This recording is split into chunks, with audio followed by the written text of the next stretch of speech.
Aliyah Boston woke up from a pregame nap, 7 o'clock tip-off coming. She walked back into the locker room, and her teammates were already cracking up, not about a scouting report, not about a play call, but about the internet. Because while Boston was resting before a professional basketball game, an entire sector of social media had unanimously declared that she and Caitlin Clark despised each other. The body language experts had issued their rulings.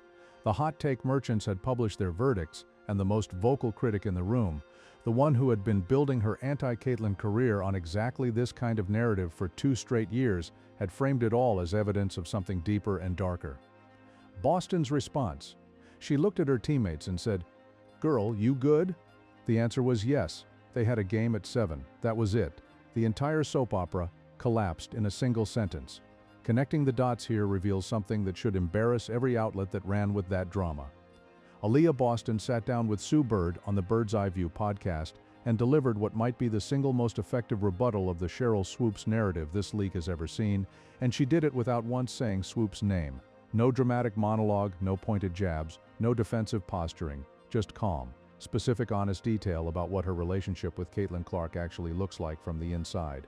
And the picture she painted is so incompatible with the outside narrative that calling it a contradiction almost undersells it. Today we are going inside every key moment of that conversation, connecting it to the context the other channels buried or skipped over entirely, and mapping out what this all means for a Fever team that is now entering 2025 as one of the most dangerous rosters this league has assembled in years. You have been asking for this breakdown, here it is.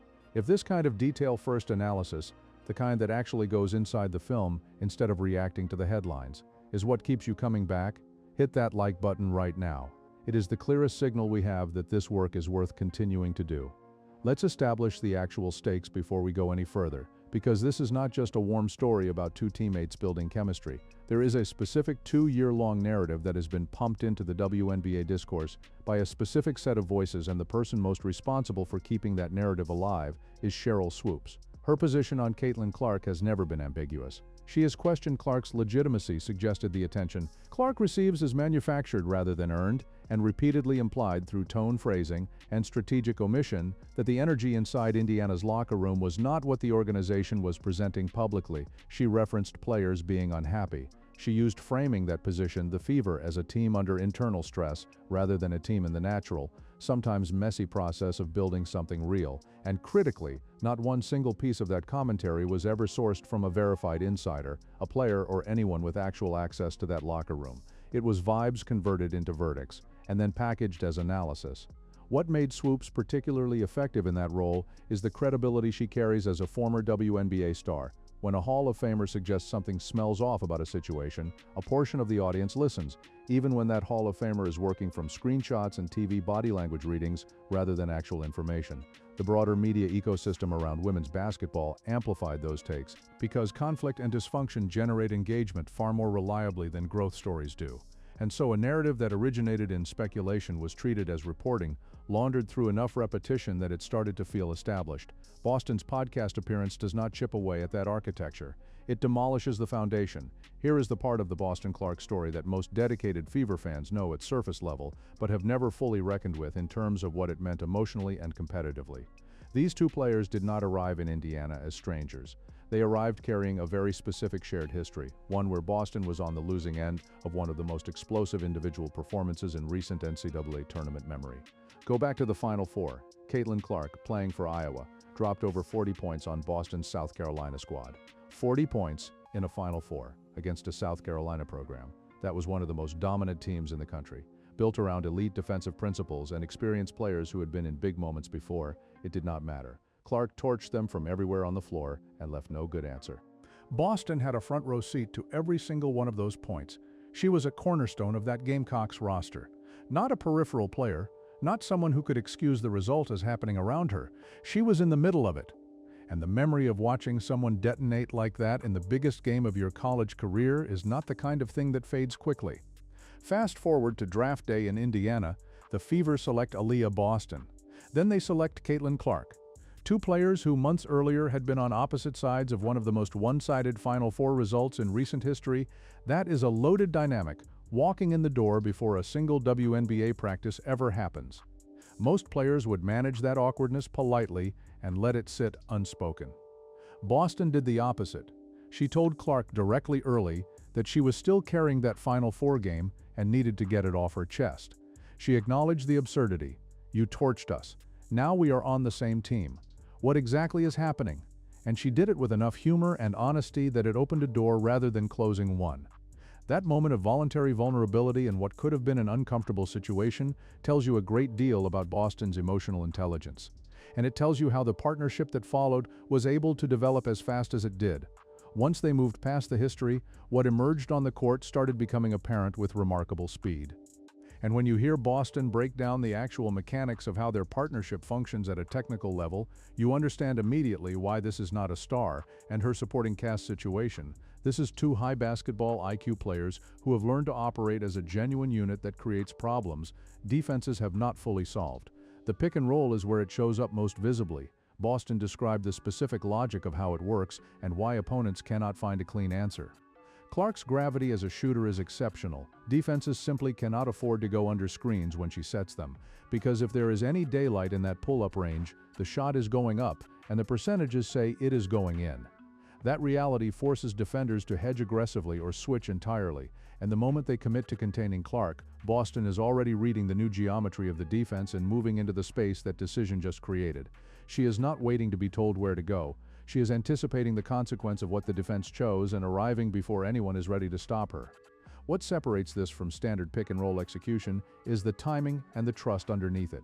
Boston talked about knowing when to cut versus when to roll, when to seal versus when to stay wide and space the floor, and when the pass is coming without needing to signal for it or beg for the ball.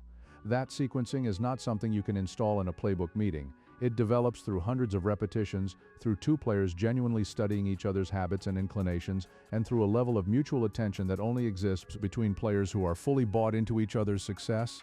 The Fever were quietly constructing something that should worry the rest of the league, while large portions of the media were busy writing fiction about dysfunction, and then there is the detail that should completely reframe everything you thought you understood about how connected these two players have become. Boston revealed something during the interview that most commentary on this partnership has completely missed. She watches Caitlin Clark's eyes during live possessions to determine what she should do next on any given play. Not a hand signal, not a verbal code, not even a head fake eyes. She reads the direction of Clark's gaze in real time, uses that information to anticipate where the pass is going, and begins moving into position before the ball has even left Clark's hands. Think carefully about what that actually requires. To read a point guard's eyes during the chaos of a professional offensive possession and translate that visual cue into a precise movement decision, while simultaneously tracking your defender, sensing the help and positioning your body to receive, is a skill level that does not exist between players who are merely professional with each other. It barely exists between players who are simply compatible. That level of nonverbal communication only develops between two athletes who have spent enough time in synchronized attention that the mechanics of the other player's decision-making have become genuinely readable. When Boston says once she sees Clark's eyes, she is already moving without a word being spoken, that is not a soundbite for a highlight reel. That is a description of on-court intimacy that takes seasons to develop and represents a genuine defensive problem for anyone trying to scheme against it. The gap between that reality and what Sheryl Swoopes has been suggesting is not a matter of interpretation. It is not a case where two informed people might look at the same situation and reach different conclusions. It is a fundamental factual contradiction, and it came out in the most credible possible format, casual, unguarded, specific detail from the player who would know better than anyone. Drop your take in the comments right now. Did Boston's breakdown of the Clark partnership change how you see what Indiana is actually building? We read every single comment, and the conversation happening down there has been shaping the stories we dig into next. While that basketball partnership was developing into something genuinely dangerous, the media environment around it was getting louder and more chaotic by the week. And the pressure of that environment landed differently on Boston than it did on most. Clark, by the time she arrived in Indiana, was already accustomed to being the subject of national conversation. She had spent 3 seasons as the most discussed player in college basketball before her first WNBA practice. Boston's professional career had been built on a different kind of recognition. The respect of coaches, scouts, and serious basketball people who understood what elite post-play and two-way presence actually looked like. She was not built for the constant surveillance that followed Clark everywhere she went. Every possession was being studied. Every exchange between players was being filtered for hidden meaning. Accounts with no basketball background were generating viral threads about the internal dynamics of a locker room. They had never been inside. Phrases like body language and "she doesn't look happy" were being deployed as if they constituted actual evidence of something. And a significant portion of that speculation was being amplified by commentary from voices like Swoopes, people with platforms who framed their takes in ways that encouraged audiences to see tension rather than the natural adjustment process of a young roster integrating a generational talent. Boston's response was both practical and telling. She stepped away from social media, not out of confusion, not out of defensiveness, but because she understood clearly what it was doing to her mental preparation. She described herself as someone who already generates enormous internal pressure, high standards, high self-accountability, a competitor's tendency to internalize every mistake. Layering daily takes from strangers who wanted her to fail or stumble on top of that was not useful. She shut it off and focused on what was happening inside the building, where the reality had nothing in common with the story being told outside it. The single most clarifying moment of the entire interview, the one that should have permanently ended the locker room narrative, is the nap story. It is worth sitting with for a moment, because everything it reveals operates on multiple levels. Boston was resting before a game. She came back into the locker room. Teammates approached her with that particular energy that signals something absurd has happened in the outside world. The internet, with full confidence and apparent unanimity, had decided that she and Caitlin Clark had a serious interpersonal problem. There were threads, there was commentary, there was an ecosystem of people who had convinced themselves they had cracked the code on something private and significant. Boston's actual response to her teammates was to ask if they were okay, confirm that yes, they were fine, note that she had literally just woken up and had no insight into what the internet was doing, and redirect everyone to the fact that there was a game in a few hours that they needed to win. That story works as a rebuttal, not because Boston argued against the narrative, but because the mundane reality it describes makes the narrative laughable. Professional athletes preparing for a playoff chase do not sit around monitoring the temperature of their relationships with teammates. They nap, they review film, they eat, they prepare. The drama was entirely an external construction built in real time by people who were never in proximity to what they claimed to be analyzing. Boston added a layer to this that deserves its own examination. She articulated something about professional locker rooms that fans often understand intuitively but rarely hear stated so directly. She pointed out that every player on a competitive team is going to have individual rough days, bad shooting nights, physical fatigue, personal frustrations that have nothing to do with their teammates and everything to do with the ordinary difficulty of professional sports. When a competitor processes a hard game with visible emotion, that is not evidence of discord. That is evidence of someone who cares about winning. The leap from a player looked unhappy after a loss to "there is locker room dysfunction" is not analysis. It is projection, and Boston named it for exactly what it is. Her most direct statement on the subject landed quietly, but with unmistakable precision. If the players wanted you to see something, you would see it. And if they did not, you would never know a single problem existed, because they are professionals and their only priority is winning. She did not need to add anything to that. Everyone paying attention understood where it pointed, and if this level of inside-the-story analysis is what keeps you coming back every week, consider joining the channel as a member. Your support is what makes it possible for us to go this deep instead of staying on the surface where all the other channels are stuck. Now consider what makes the manufactured locker room narrative particularly hollow when you stack it against the actual evidence on display. Think about what happened to Indiana as an organization the moment Caitlin Clark joined the roster. Arenas that were half-filled went to sellout capacity. TV ratings for Fever games went from routine regional figures to numbers that attracted national attention. Sponsorship conversations around the franchise changed fundamentally. The league's visibility in mainstream sports media shifted in a way that had been targeted and hoped for, but had never actually arrived at this magnitude before.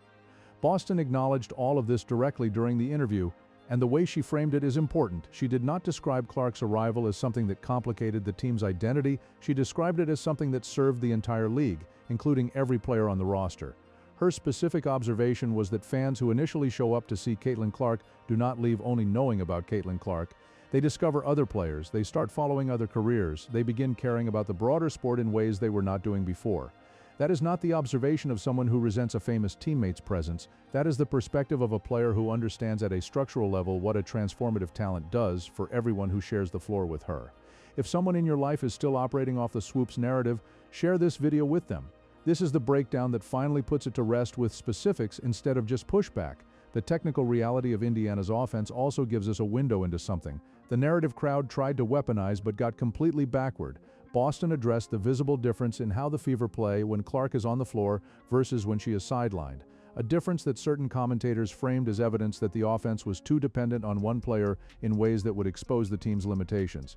Boston's framing of that same dynamic is entirely different and far more accurate. When Clark plays, the floor transforms. The pace of play accelerates because Clark is constantly pushing tempo, looking to advance the ball before defenses can establish their structure, and forcing every opponent to account for her shooting threat from distances that most players simply do not demand respect from. Boston put it simply: when Caitlin is out there, be ready to run. She is looking to play fast, and she wants the ball moving early in the shot clock. The spacing that Clark's gravity creates extends the floor to its outer limits. Defenses cannot sag, cannot help over, cannot cheat, and that opens lanes for everyone else. Without Clark, Indiana shifts into a more deliberate half-court mode. The offense runs through more options before arriving at its shot. Players like Kelsey Mitchell become transition focal points. Sophie Cunningham and Lexi Hull generate differently off-ball movement and screens. Boston described this not as a diminished version of the team, but as a genuinely different tactical identity that makes Indiana harder to scout and prepare for. A team that can beat you in multiple distinct ways is not a team with a fatal dependency problem. It is a team with a competitive advantage in a playoff format where adjustments happen quickly and versatility wins series. The 2024 playoff experience against the Connecticut Sun sharpened everything Boston described into something more precise and more urgent. The Fever reached those playoffs as a young team that had exceeded expectations, and they left with something more valuable than a deep run. Boston was specific about what the series taught her. Game 1 slipped away in a difficult environment. Game 2 was genuinely close. Indiana was there, within reach, a single stop or a single run away from forcing the series back to Indianapolis, where they had already beaten Connecticut during the regular season. Instead, the Sun closed it out. The difference in Boston's analysis was experience. Connecticut had veterans who had been in that exact pressure environment before. They knew when to be precise, when to apply decisive force, and when to absorb adversity without unraveling. Indiana was feeling all of that for the first time. What distinguishes Boston's retelling from a lost narrative is what she took away from it. Not discouragement, not doubt.